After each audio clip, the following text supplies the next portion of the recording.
January 17, 1944. Near Vitebsk, occupied Belarus. Snow presses flat against the canvas roof of the field dressing station, a constant. Muffled wait. Inside, the air smells of wet wool, iodine, and smoke carried in on greatcoats. A single stove rattles in protest, failing to warm the long room where wounded men lie shoulder to shoulder on straw pallets. Outside, artillery thumps at irregular intervals distant, but close enough to make the lantern sway. Oberstabsarzt Dr. Karl-Heinz Weidmann sets his clipboard down slowly. He has been an army surgeon since Poland, since France, since the early days of Barbarossa, and he knows the difference between chaos and pattern. What he sees now as a pattern. The next man is helped forward by an orderly. Gefreiter Ernst Müller, infantry, 206th Division, 23 years old, pale. His right hand is wrapped thickly in blood-darkened bandages. "Remove it," Weidmann says. The orderly hesitates, then unwinds the cloth. The room grows quiet.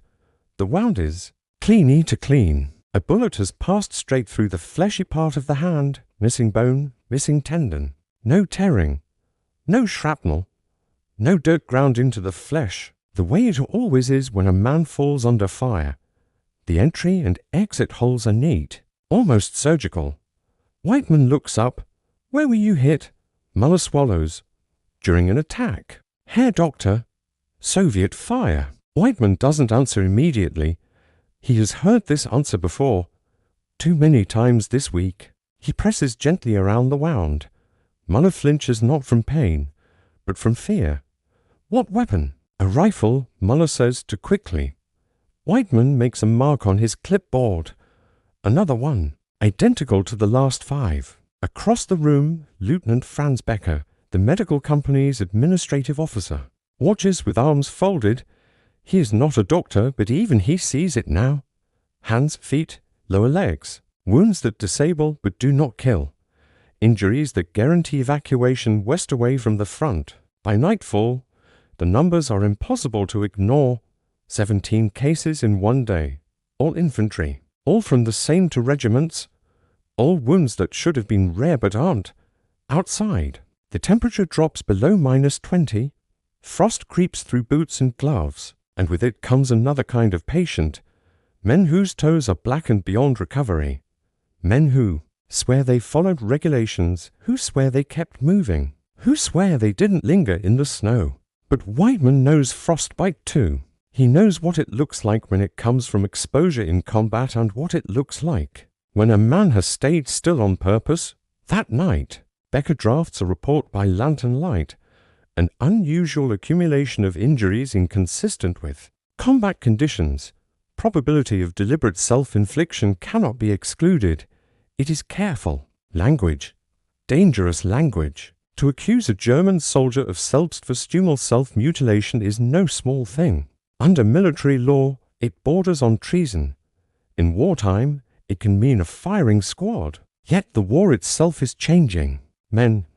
Only 2 years earlier, in the summer of 1941, men had marched east singing. Now they arrive at the aid station hollow-eyed, uniforms stiff with frozen mud, speaking in whispers about Soviet artillery that never stops and attacks that make no sense anymore. They know the truth, even if Berlin will not say it out loud. Germany is losing.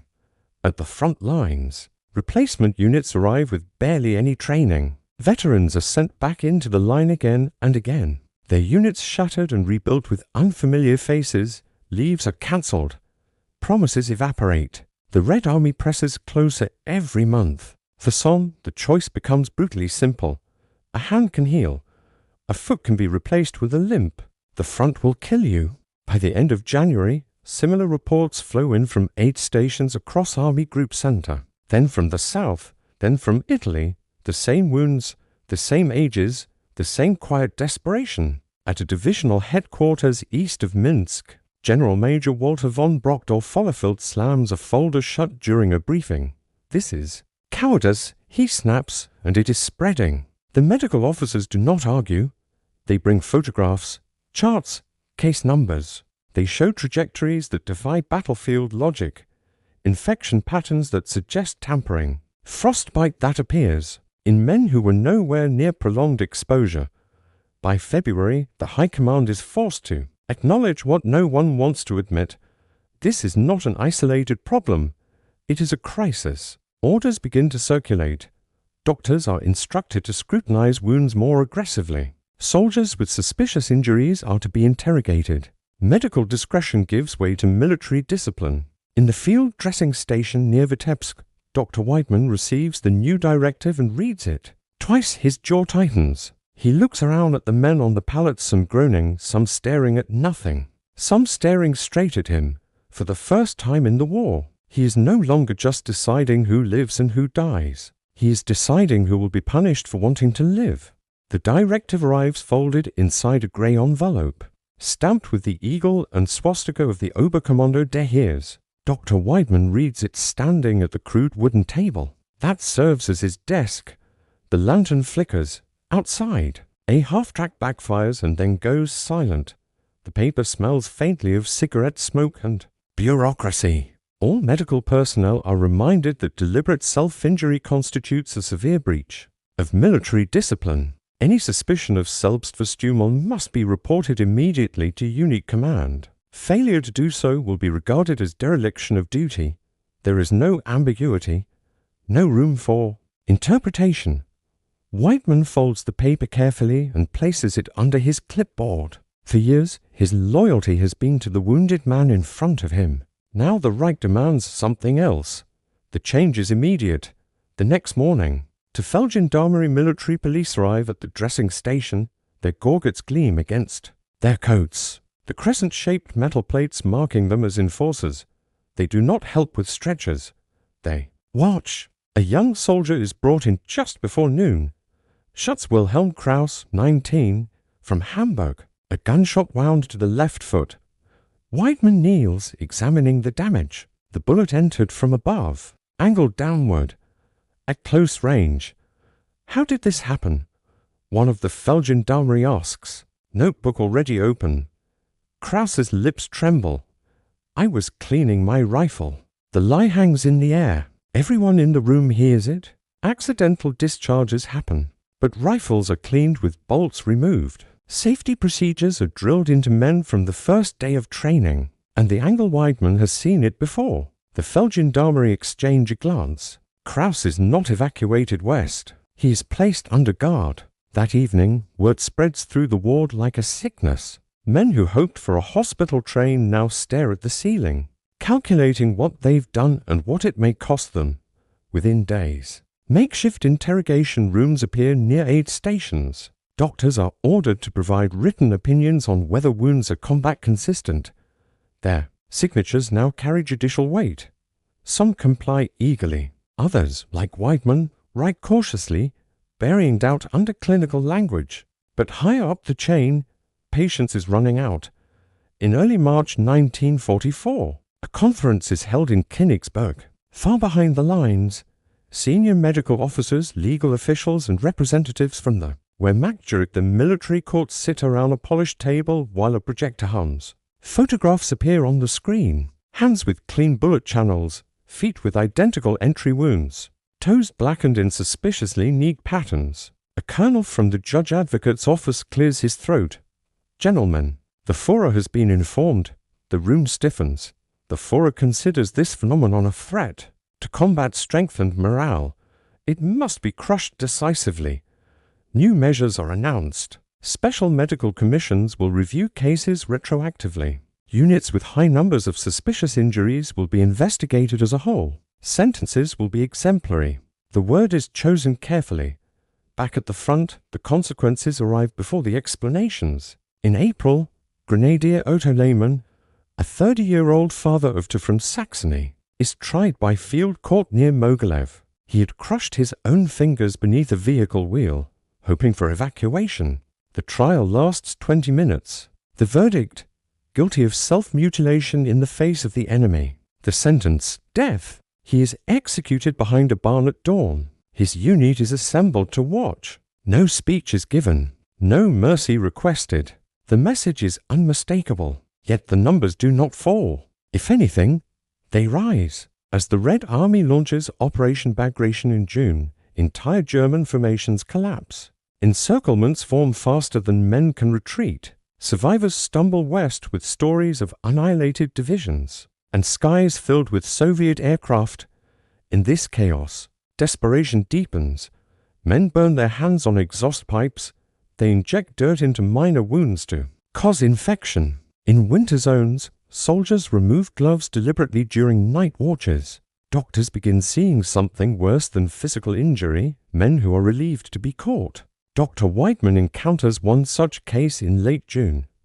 Unteroffizier Hans Pohl, a veteran of Stalingrad, presents with a festering leg wound clearly aggravated on purpose. When confronted gently, Pohl does not deny it. "I can't go back," he says quietly. "Not again." Weidmann signs the report with a shaking hand.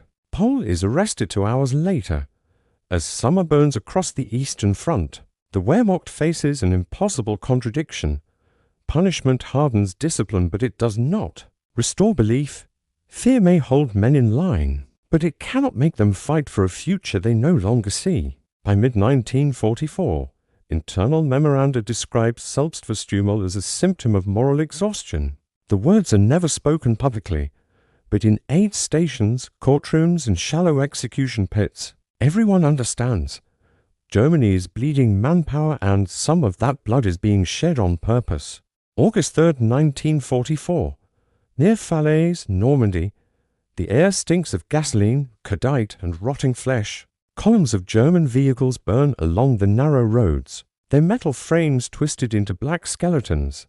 Above, Allied fighter bombers circle like birds of prey, diving whenever something moves. In a roadside ditch, Obergefreiter Paul Newman presses his helmet into the dirt as machine gun fire rakes the hedgerow. His unit, what's left of it, has been trying to break east for 2 days. They are trapped inside the closing jaws of the Falaise pocket. Newman's left boot is soaked through with blood. At first glance, it looks like shrapnel, a jagged tear in the leather, a puncture wound just above the ankle. But Newman knows the truth. 2 hours earlier, while the column was halted under trees, he had slipped behind a wrecked truck. His rifle was already unloaded. He braced the barrel against his boot, angled it carefully, and pulled the trigger with his thumb. The pain had been blinding but brief. The fear afterward was worse. Now, as he crawls toward the aid post, he wonders if he has miscalculated, if the wound is too obvious, if the doctor will know. The medic who finally drags him into cover doesn't ask questions. He has seen too much today to care. But when Newman is loaded onto a truck bound for the rear, a Feldgendarmerie corporal steps forward. "Leave him," the corporal says. The medic protests. "He'll bleed out." The corporal points to the wound. Not from that. Newman is left in the ditch when the truck drives off. He survives, but not the way he hoped. Captured by Canadian troops the next morning, he becomes a prisoner of war.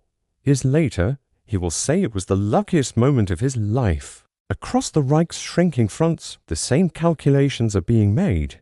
In Italy, German units cling to the Gothic line under relentless Allied pressure. In the east, Soviet forces push toward Warsaw. In the west, France is lost, Belgium is burning, and the border of Germany itself is no longer theoretical. Replacement drafts now include boys born in 1927 and 1928. Their hands shake as they are issued rifles. Veterans look at them and see the future short. Violent and pointless, military doctors, already overworked, are ordered to perform ever more invasive examinations. X-rays are demanded. For hand wounds, ballistics experts are consulted. Autopsies are ordered on men who die from infections suspected of being induced. Trust between doctor and patient collapses. Some physicians refuse to cooperate and are transferred or quietly investigated. Others harden themselves, convincing their consciences that discipline must come before compassion. Dr. Weidmann receives a visit in September from a SS Sturmbannführer attached as an observer. The man watches silently as Weidmann examines a young grenadier with severe trench foot. How long was he stationary? The SS officer asks. Unknown. Weidmann replies. Ask him.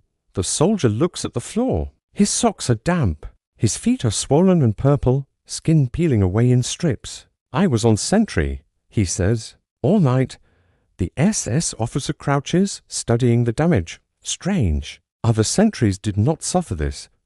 Weidmann feels sweat bead under his collar despite the cold. That night, the soldier is transferred not to a hospital, but to a holding facility. Weidmann never learns his fate. By October, internal Wehrmacht statistics paint a grim picture. Despite executions and court-martials, suspected self-inflicted injuries account for a measurable percentage of front-line evacuations. The exact numbers are classified, but commanders complain openly in private correspondence. One divisional report states bluntly, "The fear of death at the front now outweighs the fear of punishment in the rear." The response from Berlin is predictable and futile. Posters appear warning of severe penalties. Speeches emphasize honor and sacrifice. Orders demand renewed ideological training. None of it stops the bleeding. In field hospitals, doctors notice a new trend.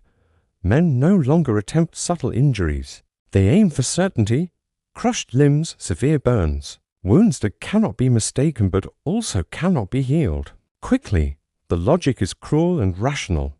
If suspicion leads to death, then survival requires damage beyond doubt. As winter approaches again, Germany's situation is hopeless, though no one dares say it out loud. The Ardennes offensive is planned in secret, another gamble that will cost tens of thousands of lives. Among the troops, rumors spread faster than orders. Men speak of entire units vanishing in the east, of cities turned to rubble, of families lost under Allied bombs. In this atmosphere, self-inflicted wounds are no longer acts of cowardice in the minds of those who commit them. They are acts of escape. The army that once prided itself on iron discipline now fights an enemy within one born of exhaustion, terror, and the collapse of belief. And as 1940 draws to a close, the question facing German command is no longer how to stop Selbstverstümmelung, but how much longer the army itself can hold together. January 12, 1945. Near Insterburg, East Prussia. The cold is no longer just an enemy, it is a presence. It gnaws at fingers through gloves, seeps into bone, steals feeling first and then hope. Snow drifts pile against abandoned vehicles, half-buried artillery pieces pointing uselessly. Toward a grey sky. Dr. Karl-Heinz Weidmann has been awake for 36 hours. The aid station is overflowing. Civilians mix with soldiers, now women clutching children. Old men with frostbitten hands, Volkssturm boys in oversized uniforms. The Red Army is coming fast, and everyone knows what that means.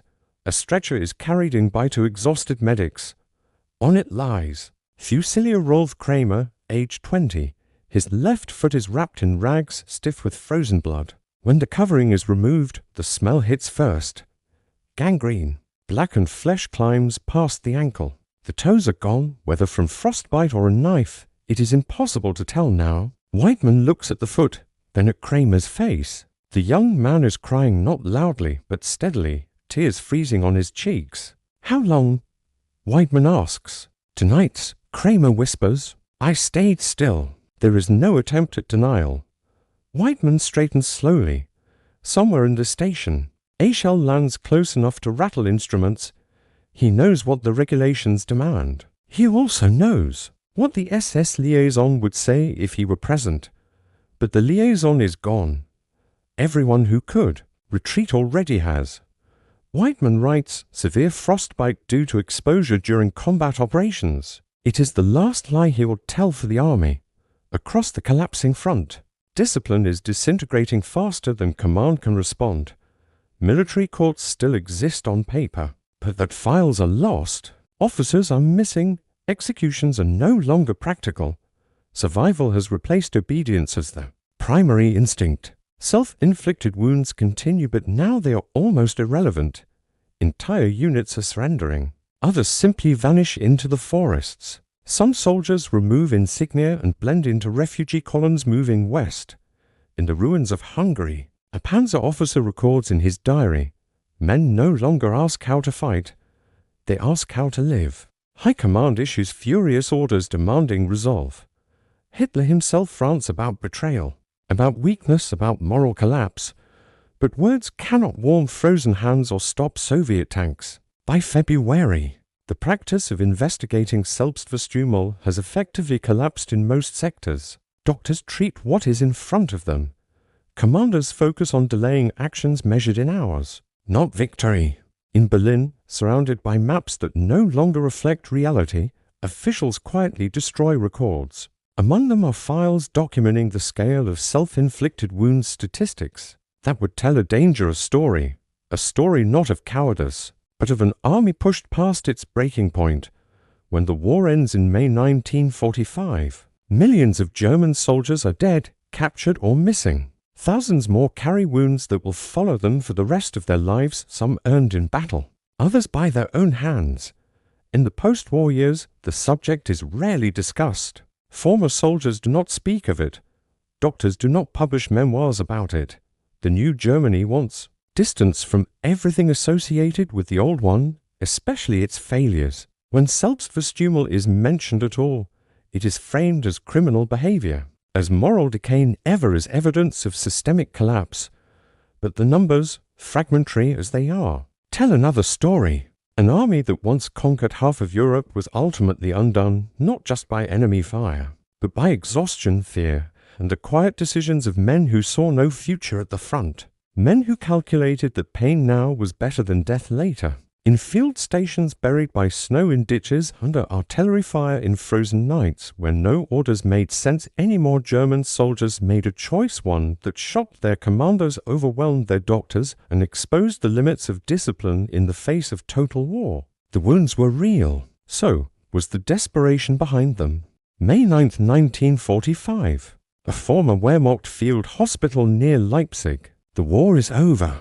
The red crosses painted on the roof are peeling now, flaking under a pale spring sun. Inside, beds stand empty. Medical charts lie abandoned in drawers, some half-burned, others smeared with mud and blood. The sounds of artillery are gone, replaced by birdsong and the distant rumble of Allied vehicles moving east. Dr. Karl-Heinz Weidmann sits alone at a table, his uniform stripped of insignia. His hands rest flat on the wood. They shake.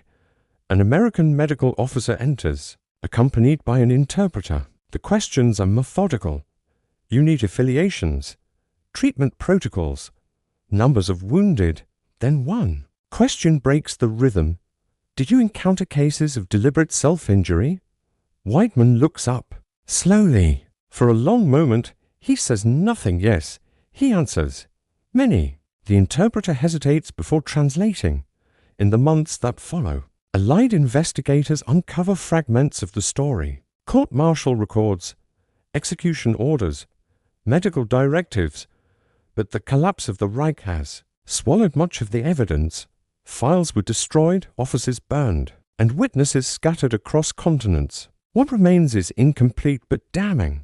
Historians later estimate that tens of thousands of German soldiers attempted some form of self-inflicted injury during the final 2 years of the war. The true number will never be known. Some wounds healed unnoticed. Some men were executed without records. Others died of infections that were never officially linked to intent. The Wehrmacht's post-war narrative avoids the topic almost entirely. Memoirs speak of duty, suffering, endurance. The idea that soldiers deliberately harmed themselves clashes with the image of the disciplined German army and with the desire of a shattered society to see its veterans as victims rather than participants in a failed cause. Even medical journals remain quiet. Doctors like Weidmann return to civilian practice.